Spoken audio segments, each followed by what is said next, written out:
Welcome back into the High School Fan Zone on a Wednesday night.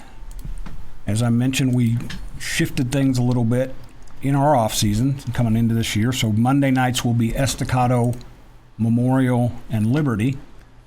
Tuesday nights will be Monterey and Coronado. Wednesday nights will be Lubbock High, Friendship, and Lubbock-Cooper.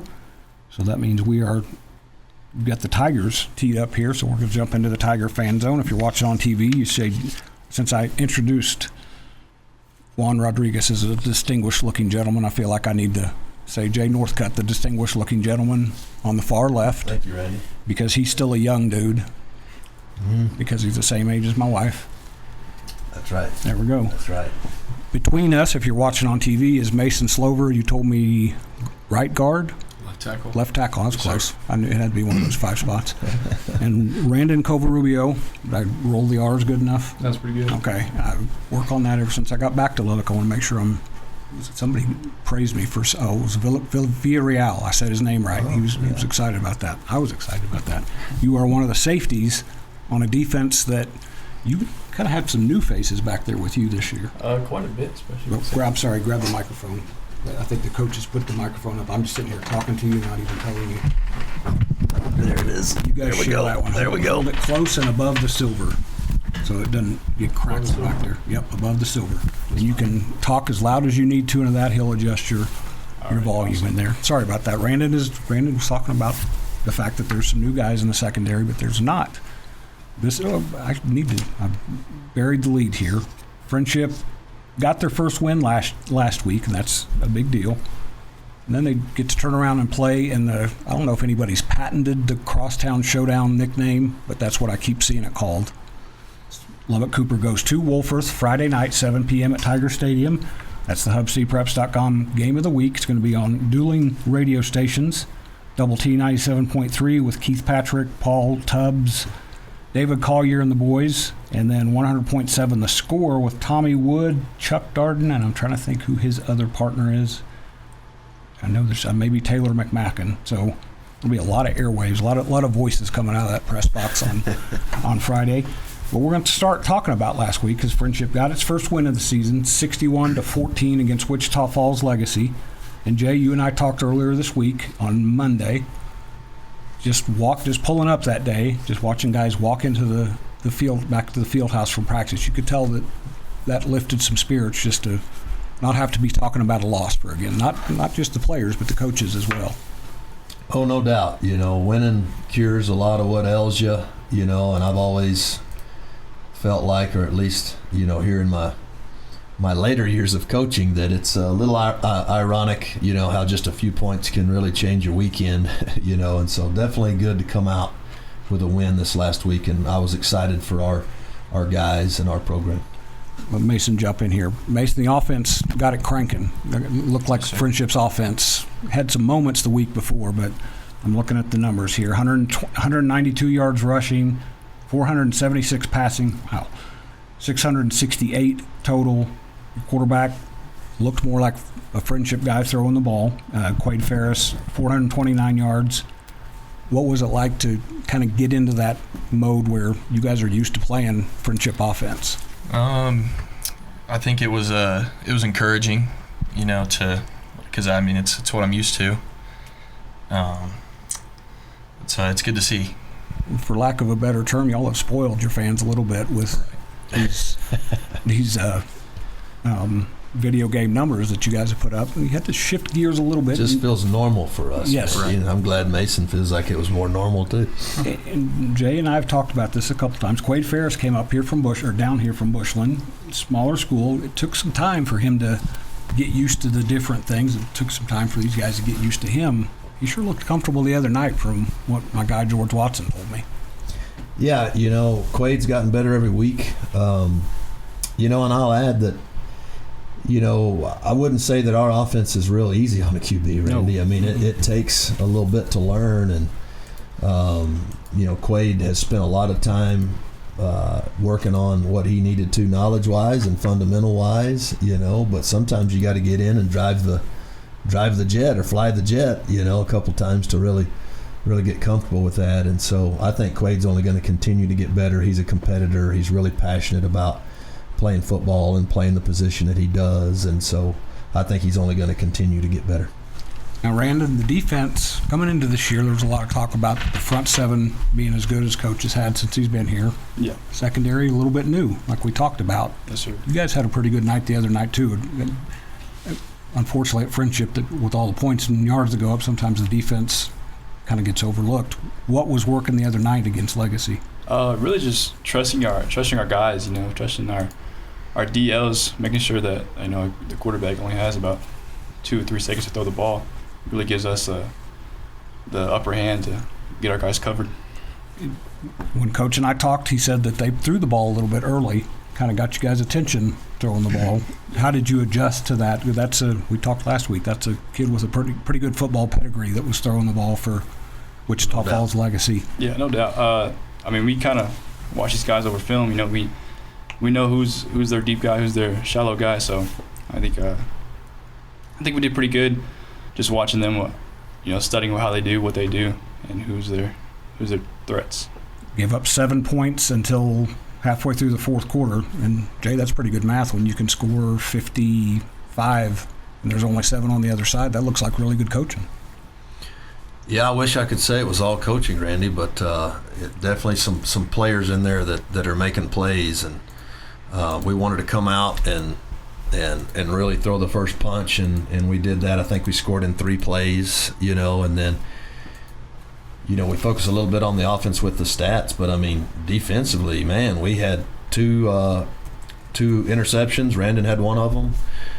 We had 2 fumbles. One was for a touchdown, and we blocked an extra point. So just a monster night on defense. It was just a great all-out team effort, I felt like, in a game hopefully we can build on. Does that mean Coach Roboto was in a really good mood Saturday morning? Oh, yeah. That's always important, isn't it? It's always a good thing to look up to.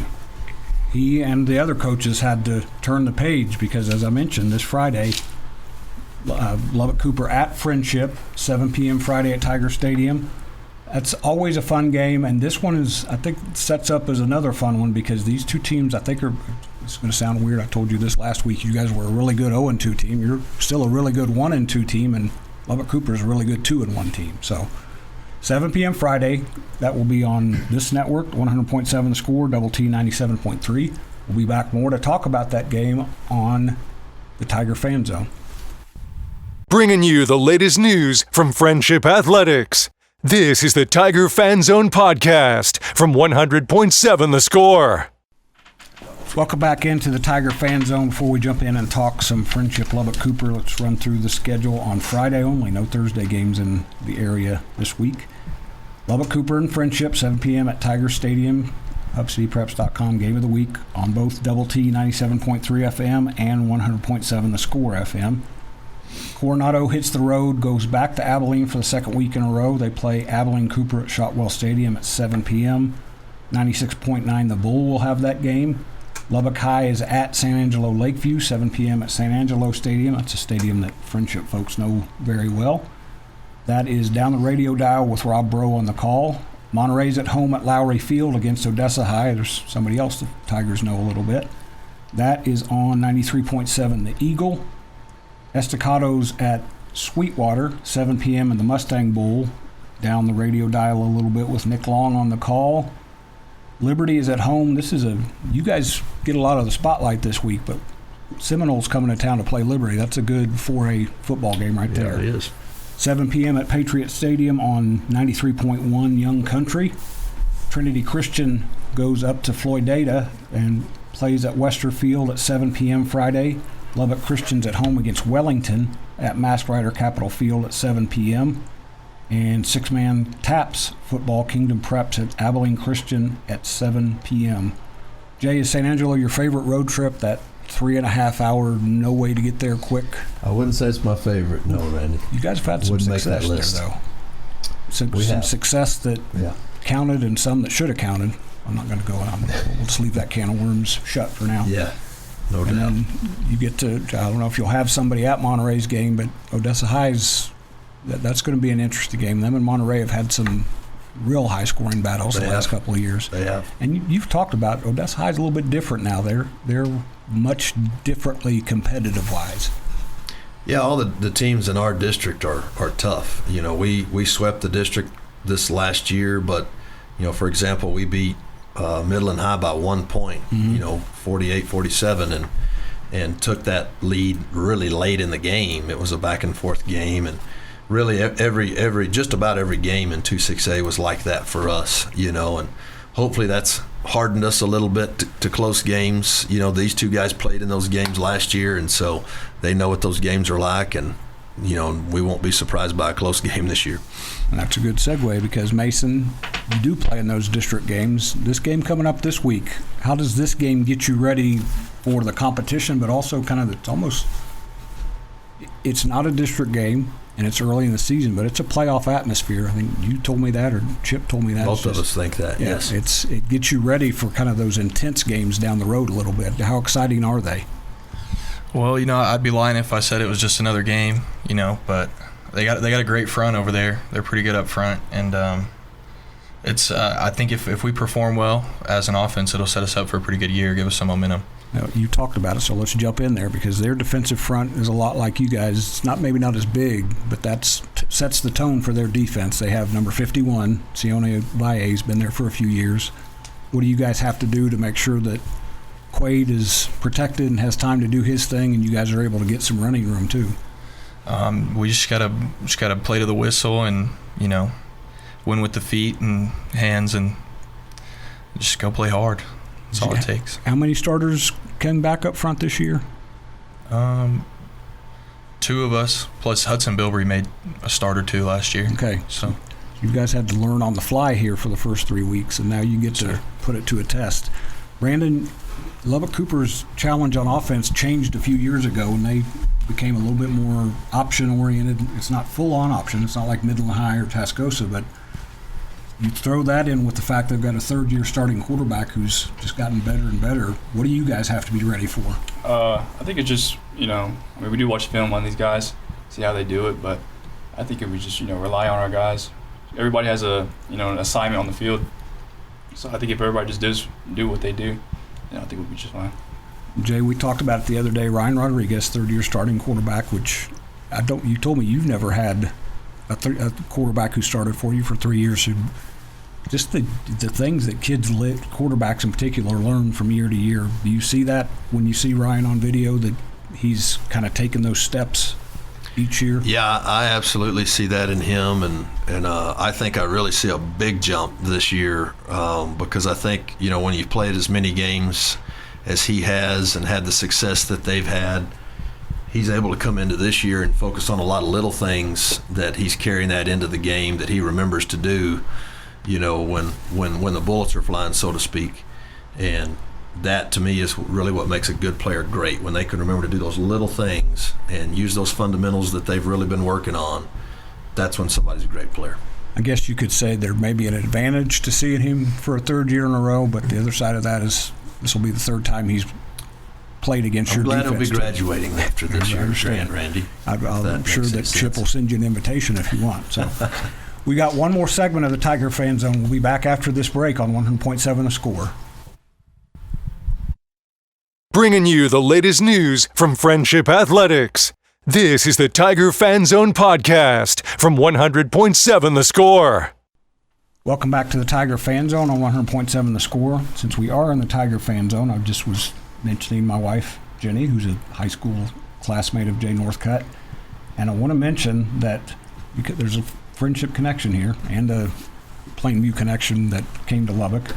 October 31st, Plainview High School will induct its latest Hall of Honor. They call it Hall of Honor or Hall of Fame up there? Hall of Honor, I believe. Hall of Honor class, which includes my late father-in-law, Tom Hall, Steve Parr, who Jay played for at Plainview High, Seth Parr, who I don't think you played with, but coached a little against. younger than me.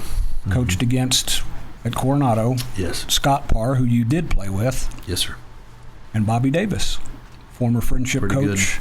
Good group of guys right there. Yes, it is. Bobby Davis used to brag about being Plainview High's leading passer in history until about 1962, and then that changed a little. I think his senior year in 1957, he threw for like 450 yards. So Yeah. Quaid beat him in one night. So Yeah, teams throw the ball a little more back Yeah. than back during Coach Davis's days, I think. yes, and I've seen pictures of Bobby in the. I don't think they were leather. It may have been leather helmets, but the ones without the face mask. Those dudes were tough back then. So They were tough, yes. They And were. I should mention the other inductees are Jay's graduating class. They won the state basketball championship that year. That whole team will be inducted. So not necessarily a fan zone topic, but there's a Bobby Davis and a Seth Parr connection. All three Parrs in one spot at one time. That could be some trouble.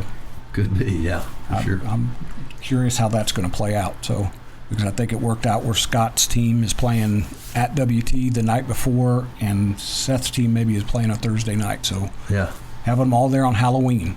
You guys will be busy on Halloween. we will be, yes. In fact, I think I've mapped it out. I've got to figure out how to get from Sherwood Stadium to Tiger Stadium pretty quick. I'll try to get there by kickoff Yeah, you might have to charter a plane, maybe. because that's Odessa Permian, and I enjoy the heck out of Odessa Permian friendship games. So Yeah. let's talk about this one. Brandon, you didn't get to talk much about Cooper here, so we'll talk about. You've been a part of these. This will be your second or third on the varsity. This is my second year. What do you recall about last year when you guys played really well, and then Lubbock-Cooper just made that run at you and kind of got coach a little bit nervous? I don't know if the players were nervous, but it turned out to be a little bit better game than it seemed at halftime. Yeah, Cooper. Was it Cooper? Yes. Yes. Hold that a little bit closer. Sorry. Make sure Mom and Dad can hear you. Yeah. Cooper was I didn't play that much, but just kind of just who can do good at that spot at that time just gets to play. I think it was Hunter Hicks that played that game more than I did, but He played some football for you guys. he was a dude for us. But yeah, that game was it was a pretty good game to watch. Coach has been through these a few times. You guys have been through them a few times. What do you think the environment's going to be like Friday? Just seeing after the couple years it's packed. That's what I'm expecting to see is both sides of the sideline pretty packed up. I think since I've had my website that's been the one game in both places that there's not been many empty seats. The only one exception was 2020 when you played at Jones Stadium. It was a little bit dispersed out a little bit. But what about you, Mason? What kind of environment are you expecting, and how does that affect the offensive line much, or do you just put your head down and grind away? We're expecting a war for 4 quarters. I think as far as me, I think that gets me amped up. I like those kind of games, but as far as our O-line goes, I think nothing changes. Just get to work. So I've got a favorite Friendship Lubbock-Cooper game. Since I've had my website, I'm going to guess that Jay can guess which one it is. It went a little extra football. I'm thinking 2019 here. Yep. Yeah. 4 overtimes, Yes, sir. as people call it, the Donovan Smith year. Yes, sir. You've coached a few games since then, but is that one when, and I hope this is, for your case, I hope this is not for a while, but when you're a grandpa bouncing grandbabies on your knee, is that one you're going to tell them about? Yeah, I think that's definitely going to be on the list, just for the way that the game, played out, and some of the special moments that happened in that game, and the fact that it's 4 overtimes, Yep. For sure, and at our place. So I think the play that stands out is what a lot of people call the Philly special. And Yes. that's when, long story short, we threw it back to Donovan to keep going in overtime. Donovan was a D1 player on the field for you. I believe Kobe McKenzie and Kyler Jordan were D1 guys on Yes, the sir. other side. So there was a little bit of talent on both sides. A little of the bit, ball. yeah. Now there's A little bit. talent this year as well, as these two teams will go at it Friday night, 7 p.m. at Tiger Stadium. Crosstown Showdown, that's what everybody tells me it's called, so I'll stick with that. I don't think I'm stepping on any toes. Thanks for coming, guys. I will see you Friday night at Tiger Stadium. I'm Thanks for having looking us. forward to it. We'll be back after the break in the Pirate Fan Zone on 100.7 The Score.